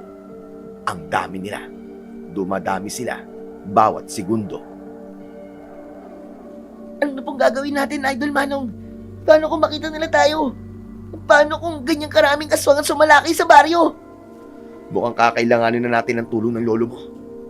Ako man nagulat ako sa nakita ko eh. Hindi ko akalain na ganyan na sila karami. Ang akala ko lang kasi, naligaw lang sila dito. Paisa-isa lang. Hindi ko alam na ganito na pala kalala. Kaya kailangan nating hingin ng tulong ng lolo Mando mo. Si Lolo Mando? Oo. Kailangan natin masabi sa kanya to. Para sa susunod, alam na natin ang gagawin natin. Nang gabing yun, hinayaan na lamang ni Manong Danilo ang mga aswang na makaalis at makalayo. Hindi na rin kasi nila hinabol ang babae dahil nalaman nilang may bumabaril sa kanila. Hindi lang sila sigurado kung sino at nasaan yun. Kinabukasan, maaga pa lang ay nakauwi na ako ng bahay kasama ang idol kong si Manong Danilo. Walang mapagsidlan ang sayang nararamdaman ni Lolo Mando nang muli niyang makaharap ito. Pero naging seryoso rin siya nang banggitin ng aking kasama ang tungkol sa mga aswang na nakita namin. Nagbalik na pala ang mga nakalaban kong aswang noon. Ang buong akala ko'y naubos ko ng lahi nila. Pero, mukhang nagkamali ako. Ano ang gagawin natin? Kailangan natin silang mapuksa agad bago pa nila mapinsala ang baryo. Hindi ko alam kung kaya ko panlabanan ng ganung uri ng mga aswang. Masyado na ako matanda at kahit magdala pa ako ng maraming mutya, mabilis lang din nila akong matatalo at mahuhuli. Hindi nyo kailangan sumabak sa pisikal na bakbakan. Ang kailangan namin ay ang karunungan nyo, ang mga orasyon o proteksyon kayo lang ang nakakaalam. Hindi ako marunong sa ganyan eh. At ang mga armas ko wala rin silang nagawa. Naniniwala ako, mas makapangyarihan pa rin ang kaalaman nyo kaysa sa kahit na anong bakal na hawak ko. Mukhang panahon na nga para ipasa ang kaalaman at kakayahan na meron ako. Tatanungin kita, Danilo. Gusto mo bang maging katulad ko? Gusto mo bang maging antingero? Kung yan lang ang tanging paraan para matapos na ang gulong to at mailigtas sa mga tao, tinatanggap ko yan. Handa po akong pasanin ang responsibilidad ng isang antingero. Hindi ko nahahayaang may mabiktima pa. Ang mga demonyong yun. Hindi biro ang sinabi mo. Ang pagiging antingero ay hindi lang basta pagkakaroon ng kapangyarihan. Ito ay isang panata. Kapag tinanggap mo to, wala nang bawian. Susubukin ito ang tibay ng loob mo at ang paninindigan mo sa bawat sandaling humarap ka sa panganib. Handa po ako, Lo. Wala na akong inaatras ang laban sa buhay ko. At hindi ako aatras ngayon. Turuan niyo po ako kung paano. Mabuti. Dahil kung gayon, oras na para ipakita ko sa inyo ang mga lihim na matagal ko nang itinago sa loob ng silid ko. Halika, halika. Sumunod ka sa akin sa loob. Lo, paano naman po ako? Gusto ko rin po makita at marinig yung tungkol sa pagiging antingero nyo eh. Sama nyo na po ako, Lo. Promise. Hindi po ako magdadaldal at magiging makulit. Hala, sige na. Sumama ka na rin. Pagpasok sa loob, isang maliit at sikretong pinto ang binuksan ni Lolo mula sa sahig ng kanyang kwarto. Mula roon, isang may kalakihang baul na gawa sa kahoy ang sabay nilang inilabas ni Manong Danilo. Halos mapaubo ako dahil sa kapal ng alikabok nun. Sandali itong pinagpag ni Lolo at sa kadahan-dahang binuksan. Doon lumantad sa aming harapan ang iba't ibang bagay na ginagamit ng isang antingero. May mga punyal, kwintas na may iba't ibang bato, mga natuyong halaman at marami pang iba. Pero sa lahat ng bagay na naroon, isa lang ang inilabas ni Lolo, ang maliit na garapong naglalaman ng parang kulay brown na langis at sa ilalim nun, may mga itim na batong hindi ko maipaliwanag kung ano. Ito ang tinatawag na mutya ng bato-balani. Ito ang tanging paraan para matalo at maubos mo ang mga aswang na hindi tinatablan ng bala mula sa baril mo. Kaya ng bagay na yan, natalunin ng mga aswang na parang walang kamatayan? Sa anong paraan naman po, Lo? Paano? Bago ko sabihin yon, ay kailangang maintindihan mo muna kung anong klase ng kalaban ang makakaharap mo. Sila ang tinatawag na makabagong gabunan. Ano? Gabunan? Ano ang meron sa kanila? Nung kapanahunan ng aking ama bilang isang antingero, madalas niyong nakakalaban ng mga gabunan. Ayon sa kanya, sila ang mga aswang na may kakayang maging normal na tao sa paningin natin. Sila rin ang uri ng aswang na kayang umatake sa umaga kahit may sikat pa ang araw. Ano? May ganung uri pala ng aswang? Akala ko nun sa gabi lang sila umaatake. Yun din ang una kong pagkakaalam. Hanggang sa makalaban nga sila ng aking amang antingero noon. Natalo at naubos na ang mga ito pero sadyang mapaglaro ang nagbabagong panahon. Kasabay ng pagbabago, nagbago rin ang kanilang katangian. Nung maipasa na sa akin ang tungkuling antingero, doon ko nakaharap ang bago nilang anyo. Ano po nagbago sa kanila? Habang tumatagal, mas lalo silang nagiging mapanganib, mas mapusok, mas mabilis na sila at bigla na lang sumusulpot para umatake. Gaya ng mga nakaharap nyo kagabi, hindi na tinatablan ng punyal ko ang balat nila.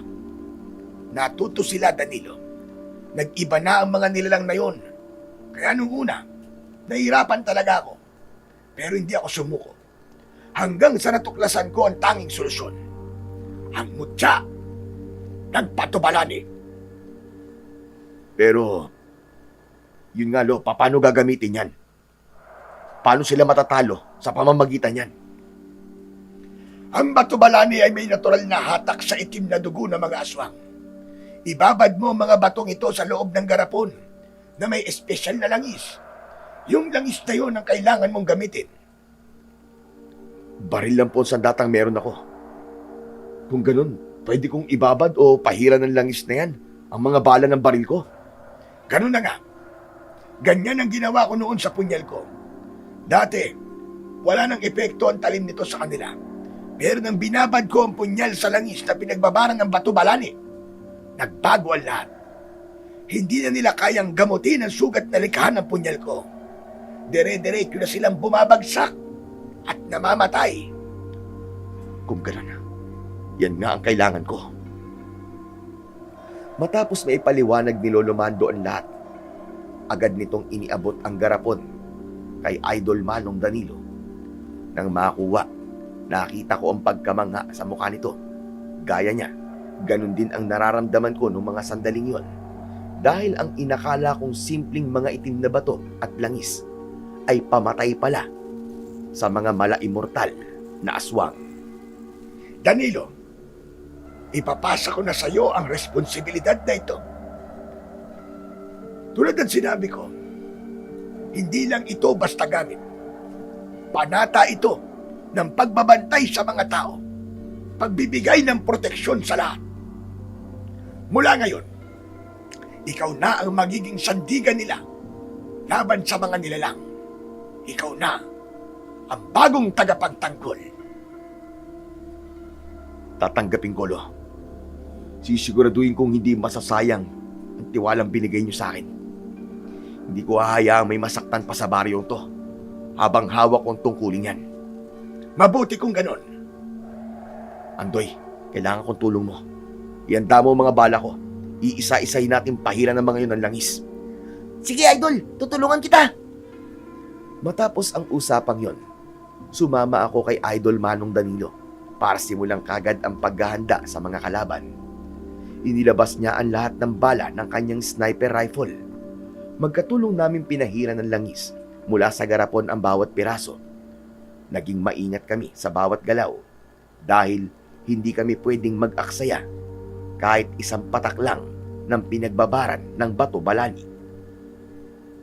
Humanda talaga ang mga aswang na yon. Siguradong lagot sila sa mga bala na to. Tepok silang lahat. Sana nga, tumalab sa kanila to. Dahil tiyak na malaking problema kapag hindi.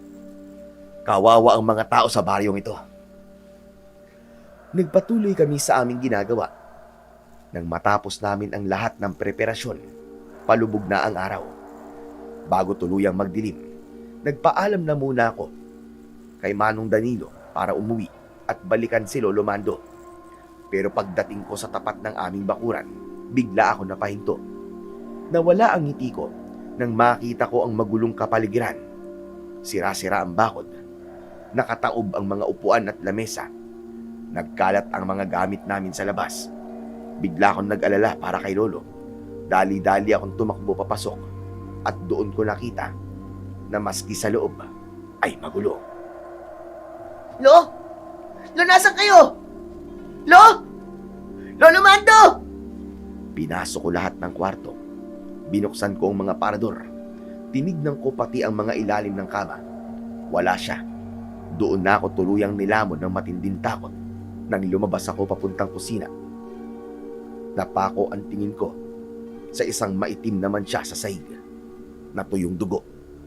Nagsimulang mangatog ang mga tuhod ko at tuloy-tuloy na tumulo ang mga luha ko habang paulit-ulit kong isinisigaw ang pangalan ni Lolo. Lo! Lo, ano po nangyari dito? Lo! Nasaan na kayo? tayo! Lolo Mando! Iginala ko pa ang mga mata ko sa paligid. Hanggang sa mahagip ng paningin ko ang bagay na nakapatong sa lamesa. Ang cowboy hat na pag-aari ni Don Hermano.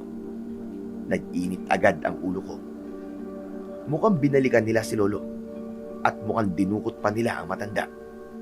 Hindi na ako nagsayang ng oras. Patakbo kong bumalik kay Idol Manong Danilo. Idol! Idol, tulungan niyo ako, si Lolo! Kinuha nila si Lolo! Teka, Andoy, kumalma ka muna. Huminga ka na malalim. Anong nangyari? Sinong kumuha sa kanya? Hindi ko alam, Idol. Magulo ang buong bahay namin. Sira-sira ang mga gamit. Tapos minato yung dugo sa sahig. Pero may pinaghihinalaan ako, Idol. Si Don Hermano. Nakita ko kasi yung sombrero niya sa ibabaw ng lamesa. Sa siguro may gawa nito. Dinukot niya si Lolo. Ang mga hayop na yun. Idol, kailangan natin bawiin si Lolo. Baka kung anong gawin nila kay Lolo eh. Hindi ko kakayanin kapag nawala siya. Siya na lang ang natitirang pamilya ko, Idol. Parang awa mo na, tulungan natin siya. Andoy, makinig ka sa akin. Hindi ko pababayaan ang lolo mo. Babawiin natin siya, pangako. Pero bago yun, samahan mo muna ako sa inyo. Mabilis na binitbit ni Manong Danilo ang kanyang mga gamit, pati na ang kanyang Remington 700 sniper rifle. Agad kaming bumalik sa bahay. Pagdating namin doon, mabusising nagmasid ang sundalo. Tinignan niya ang mga nakakalat na gamit, ang mga dingding, ang bawat kwarto, at ang kabuuan ng sala. Mukhang nagkagulo nga rito. Sa ayos ng paligid, sigurado akong nagpang-abot sila rito. Diyos ko, buhay pa kaya ang lolo ko, Manong? Baka pinatay na nila siya.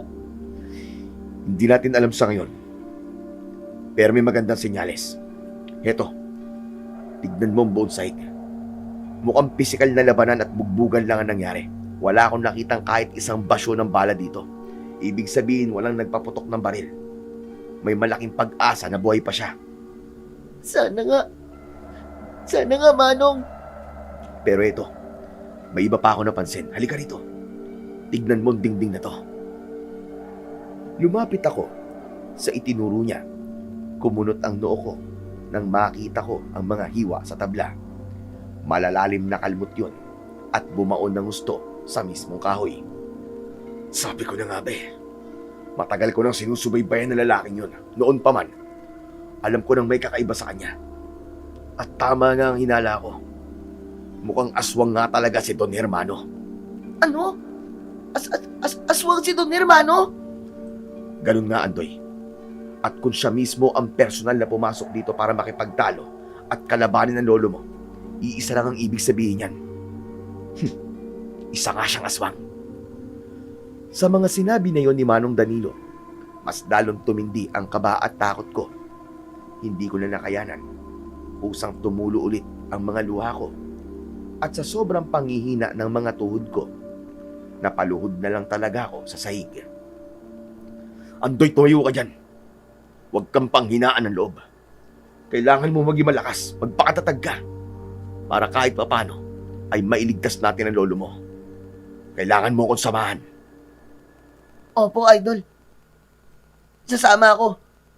Hindi ko pababayaan si Lolo. Saan ba tayo pupunta? Sa mansyon ba ni Don Hermano? Hindi.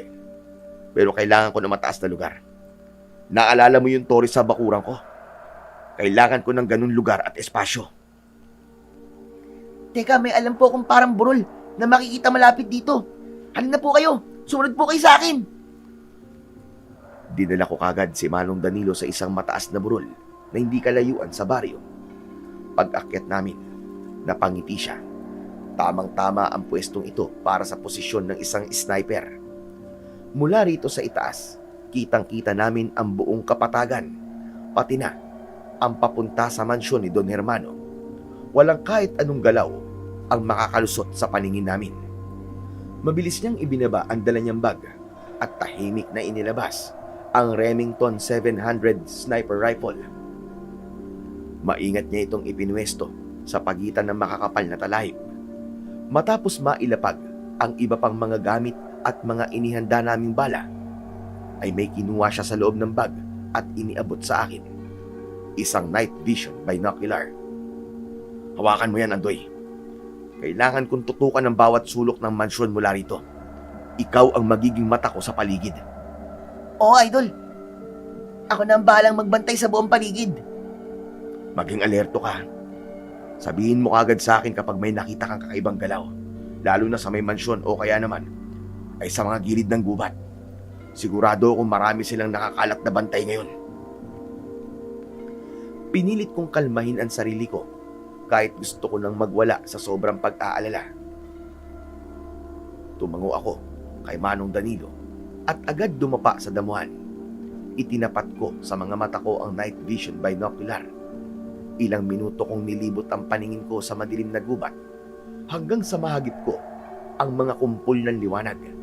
Mga taong may hawak na sulo. Naglalakad sila patungo sa isang bakanting lote sa gitna ng kakahuyan. Manong, tignan mo dun, oh. Ang daming tao. Naglalakad papunta sa gitna ng gubat. Ano, sandali. Si Lolo ba yung pasan-pasan ng isang lalaki? Inayos ko ang focus ng lens para makita ng malinaw. Nag-init kagad ang buong mukha ko. Hindi ako pwedeng magkamali.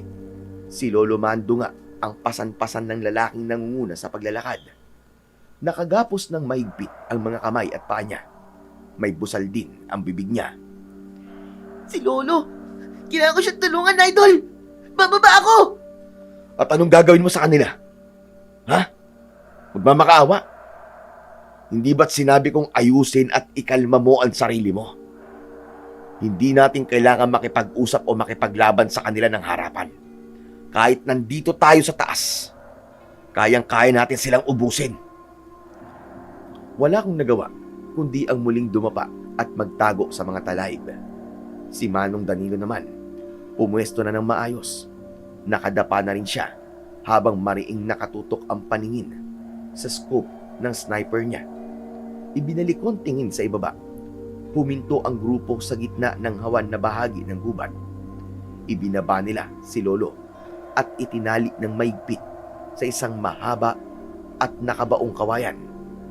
Ang ibang kalalakihan nagsimulang magtambak ng mga tuyong kahoy sa mismong paanan ng lolo ko. Umakyat lahat ng dugo ko sa ulo. Susunugin nila ng buhay si Lolo Mando. Sabi ko na nga ba may malaki silang pinaplano. Susunugin nila si Lolo, Manong! Hindi natin pwedeng pabayaan to! Sobrang sama ng gagawin nila! Tignan mo na maigi ang sitwasyon sa baba. Hindi lang si Lolo Mando ang habol nila. Nandun mismo si Don Hermano sa tabi niya. Nagmamasid sa buong paligid. May hinihintay ang aswang na yan. Hinihintay? Sino namang hinihintay niya? Ako? Hindi ikaw, kundi ako. Nang sabihin yun ni Manong Danilo, ay muli kong naalala ang naging laban nito kay Don Hermano, pati na rin sa mga tauhan nito noong nakaraang araw. Mukhang sinadya nga nilang kunin si Lolo upang maging pain dahil alam nitong ililigtas siya ng kasama ko. Yanda mo mga tenga at mata mo, Andoy. Magiging mabilis at madugo ang labanang ito. Muli niyang inasinta. Tumutok din ako ng binocular. Sa unang putok, tumama ang bala sa direksyon ni Don Hermano. Pero laking gulat ko nang bigla itong kumilos na para bang walang nangyari. Nakaiwas siya. Masyadong malakas ang pakiramdam niya. Alam niyang may nagbabantay sa kanya. Biglang nagkagulo ang mga aswang sa ibaba. Nakaalerto na sila. Paikot-ikot na parang mga hayop na naaamoy ang panganib. Hindi naman sumuko si Idol Manong Danilo. Muli niyang itinutok ang scope kay Don Hermano. Saktong kakalabitin niya na ang gatilyo nang biglang tumigil ang aswang. Tumingin siya ng diretso sa kinaroroonan namin. Parang alam na alam niya kung nasaan kami. Sa isang iglap, nagbago ang anyo niya. Lumaki ang katawan niya. Humaba ang mga kuko at naging isang dambuhalang aso na may maitim na balahibo na parang mga alambre. Mabilis siyang tumakbo, patungo sana sa amin. Huli ka! Kinalabit niya ang gatilyo. Tumagos ang bala sa noo nito at diretso yung bumagsak sa lupa. Sandali pa itong nanginig at ilang saglit pa, tuluyan na itong nalagutan ng hininga. Idol, bakit siyang inuna mo? Dahil siyang pinuno, Andoy. Hindi tayo gagaya sa mga pelikulang napapanood mo kung saan huling nilalabanan ng pinakapinuno. Tignan mo, parang asong nagwawala ngayon ng mga tauhan niya. At yun nga ang nangyari. Nagwala ang lahat ng tauhan ni Don Hermano at sabay-sabay na nagpalit ng anyo. Nag-iba ang mga itsura nila at naging mga dambuhalang aso. Nagsilabasan ang mga matutulis nilang ngipin habang nakalaylay ang napakahabang dila na may bahid pa ng dugo. Sinamantala ni Manong Danilo ang gulo sa ibaba. Sunod-sunod niyang pinaputukan ang mga kalaban. Bawat aswang natamaan, diretsong bumabagsak sa lupa at tuluyan ng hindi gumagalaw. Sa sobrang pagkataranta, nagkanya-kanya na sila ng takbo. Hindi na nila alam kung saan magtatago o kung ano ang gagawin dahil sa biglaang pagbagsak ng mga kasamahan nila. Ako naman, tahimik lang na nakamasid kay Manong Danilo sa tabi niya. Ibang-iba ang aura niya ngayon. Seryosong seryoso ang mukha niya at tutok na tutok talaga sa bawat pagkalabit ng gatilyo. Huwag kang manood lang, Andoy. Ituro mo sa akin kung saan magpupunta ang ibang mga aswang. Ay, sorry Idol, sorry. Ito na. Natataranta akong muling ginamit ang binocular. Gaya ng utos ng aking kasama, agad kong itinuro sa kanya ang ibang nagkalat na mga aswang. Lahat yun ay agad niyang natatamaan at napapatay. Sa paglipas ng halos 5 minuto, ang kaninang sigawan at pag-ungol sa kapaligiran ay napalitan ng nakakabinging katahimikan. Ang sariwang hangin ay napalitan ng masangsang na amoy mula sa dugo ng mga nagkalat na aswang. Cleared na ang area, Andoy. Punta na natin ang lolo mo. Yes, maraming salamat Idol. Hindi ko po makakalimutan ang ginawa niyong to sa akin. Maraming salamat talaga. Mabilis kaming bumaba ng burol. Habang naglalakad, hindi ko ininda ang mga sanga ng puno at matatalim na damo na humahampas sa binti ko. Ang tanging nasa isip ko lang ng mga sandaling yon ay makarating kagad sa kinalalagyan ni Lolo. Si Idol Manong Danilo naman ay alertong-alerto. Hawak pa rin ang baril niya habang pabalik-balik ang tingin sa dilim ng gubat. Sinisigurado niya na wala nang natitirang kalaban na susugod sa amin. Pagdating namin sa mismong lugar, agad kong kinalagan ang paa at kamay ni Lolo. Lo, okay lang ba kayo? Apo ko.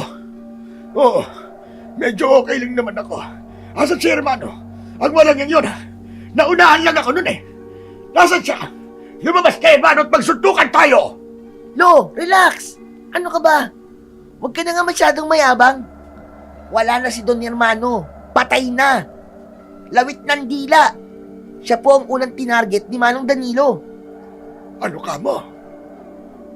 Talaga? Patay na ang hayop na yon? Talagang hindi pala ako nagkamali sa'yo, Danilo. Salamat. At tinulungan mo ko sa pangalawang pagkakataon. Wala po yun, no? Ginawa ko lang ang tungkulin ko. Ngayong wala na sila, wala na magiging banta sa kaligtasan ng mga tao sa baryong to. Magiging payapa na ang pamumuhay nila. Tama lang na matapos na sila rito, hindi na sila dapat makapaminsala pa. Alam mo, napahanga mo talaga ako. Ang galing mo. Manang-mana ka sa tatay mo. Salamat po. Nilabas ni Lolo mula sa ilalim ng kanyang damit ang kanyang agimat. Hinawakan niya ito ng maigpit at bumulong ng isang dasal sa wikang hindi ko maintindihan. Biglang lumiwanag ang agimat. Isang kulay gintong liwanag na nakakasilaw. Itinutok niya ito sa mga pinagpatong-patong na kahoy na inihanda sana para sa kanya kanina. Sa isang iglap, kusa itong nagliyab. Malaki at mainit ang apoy. Isa-isa naming kinakaladkad ang mga patay na aswang at itinapon sa naglalagablab na apoy. Tapos na ang gulo, Lolo. Kaya nga, mabuti na lang at naagapan natin ito. Dahil kung hindi, delikado talaga ang mga tao dito sa baryo. At siya nga pala, Andoy, Apo. Ayos ka lang ba? Hindi manadali ang bunganga mo na maingay. Si Lolo naman, oh. Opo, ayos lang ako. Ayos na ayos. Kasama ko si Idol eh. Binabati din kita, Apo. Mahusay din ang pinakita mo. Apo nga kita. Pasado na po ba ako sa inyo, Lo? Para maging antingero din katulad nyo? Walang duda, Apo. Ikaw na nga ang susunod sa yapak ko. Doon ko naramdaman ang matinding tuwa na halos bumabara na sa lalamunan ko. Hindi lang dahil sa ligtas na kaming tatlo, kundi dahil sa wakas, nakuha ko rin ang matagal ko nang hinihintay na pagkilala mula kay Lolo Mando. Ang pagpuri niya sa harap ni Idol Manong Danilo ay para bang gintong medalya na isinabit sa dibdib ko. Ramdam ko ang init ng palad ni Lolo sa balikat ko. Tumingin ako kay Idol Manong Danilo at nakita ko rin ang pagtango niya. Tila isang pagsang-ayon sa sinabi ng matanda. Sa sandaling yon, nawala ang lahat ng pagod, takot at kaba na naramdaman ko kanina. Lumipas ang mga taon, pero ang gabing yun ay nananatiling malinaw sa puso't isipan ko. Hindi na ako yung Andoy na palaging ginagawang biro ang lahat. Yung mga nangyari sa baryo, ginawa ko yung motibasyon para magpursige. Nag-aral ako, nag-training, hanggang sa naging sundalo. Isang sundalong antingero na hindi lang mga masasamang loob at mga rebelde ang kinakalaban, kundi pati na rin ang hukbo o grupo ng mga masasamang elemento o nilalang, kagaya ng mga aswang. Si Lolo Mando ang naging gabay ko sa lahat ng espiritual na bagay, habang si Idol Manong Danilo naman ang todo suporta sa training at pag-aaral ko. Magkaiba man ang mundo ng antingero at ng pagiging sundalo, iisa lang ang pinupuntirya naming layunin: ang protektahan ang mga taong inaapi at inaabuso. Yun ang misyon ko. Maging sandigan ng mga nangangailangan, mapatao man o kung ano pa mang masamang elemento ang susubok sa kapayapaan. At ito ngayon ang misyon na kinakaharap ko. Hanggang dito na lang po ang aking kwento, Sir Blair. Maraming salamat po sa pagbabasa ng aking kwento. God bless po at more power sa inyong channel. Maraming salamat po mga idol sa walang sawa niyo pong pagsuporta at pakikinig sa aking YouTube channel. Paki-subscribe na rin po at paki-share ang ating video at mag-comment po kayo ng inyong saloobin. Muli, maraming salamat po sa inyong pagtangkilik. Hanggang sa muli, mga idol.